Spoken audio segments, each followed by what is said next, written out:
Are all these top riders kind of doing the same thing then to go fast? Because you watch it and like everyone's got a slightly different take. There's obviously a lot of similarity, but as a coach watching a World Cup these days, like how do you perceive that? Yeah, it's cool. It's hard. I tried to do it. It's hard for me to watch World Cup and not have your coach brain on. But primarily, I'm a fan, right? So first and foremost, I just try and enjoy it as a fan. But your little coaching brain is working in the background, and that's largely how like I've developed my craft, is watching the best riders in the world and analyzing what they're doing, and trying to understand why or how they're doing it. But ultimately, I think that when you look at all these World Cup riders, the outcomes they're trying to achieve are similar. They're trying to carry speed in this corner. They're trying to carry or build momentum through that rooty section. They're trying to maintain grip on both wheels as much as possible. Sometimes they'll prioritize the front wheel over the back wheel, but it's by design. So they'll have that fore-aft shift depending on the pitch or the surface on the track. But they're all trying to do the same things, but how they do it can look a little different. And that's where sometimes it can be misinterpreted that like there's all this different technique, and it's sort of, you know, the classic one. It's like, well, it's personal, man. Like you just ride by feel.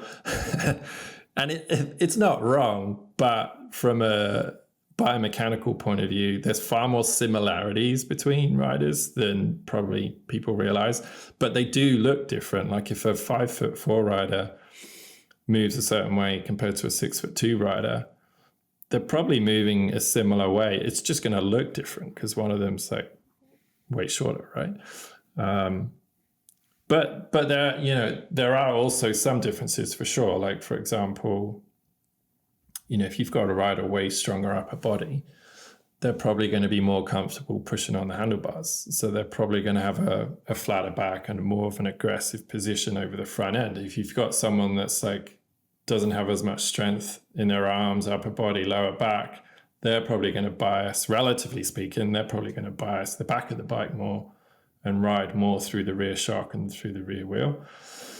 But they're trying to achieve the same thing, maximum grip to change direction or maximum momentum through pumping or late braking points. They're still trying to achieve the same thing of getting fast down the hill. But it might just be a bit different based on their body type, their training, and the bike setup ties into that too, right? Like at that level, the bike setup is so important. It will start to really basically be catered for the body type and the riding style of each rider. I think like a buddy of mine, Ross, he coaches for us and in GSMBC and ZEP, and he's a lot stronger than me. He's Scottish. He's got Scottish genes. They're just stronger than the English. Let's just face it. Big arms. And yeah, he runs a stiffer fork, way stiffer fork than I do. I run relatively a much softer fork, but I've got pathetic little chicken wings and I don't do enough push-ups. So, yeah. So let's look at someone that I guess the majority of the mountain bike world would consider an outlier, and that's Dakotah Norton with that high handlebar. Yeah. Like, do you see him as an outlier? Not really. I think it's just, that's what I love about any sport is it's at that level as athletes are trying to find that 0.5%, that 1%. And our race team manager for ZEP, he's actually friends with Dak, and was talking to him about it the other day. And essentially, I think it's along the lines of, kind of what I was just saying, like Dak, it feels like he's not as strong in the arms, the upper body, or his back. And he felt like the higher handlebars, that lets him sort of take more of the force through his legs. But if you think about it biomechanically, and I have this on my bike, I actually have a similar setup where I try and, on my downhill bike, have the bars as high as I can. Because what that allows me to do is, as a coach, from a coaching perspective, is I'm riding a lot, but not necessarily not at World Cup race speed. That would be the dream, but that's not going to happen. because I'm riding a lot, I am going to ride in a taller position more of the time because it's more efficient. I'm not going to get as tired. So if I'm tall, if I raise the bars, now I have way more range of movement to pressure the front end from a taller place.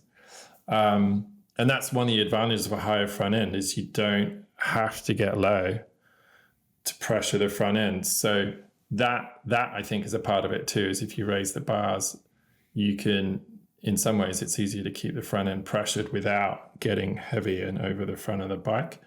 But again, he's trying to do the same thing. He's trying to pressure the front end the same way as, say, Finn is. But he's just doing the how is just slightly different, and the bike setup is part of that.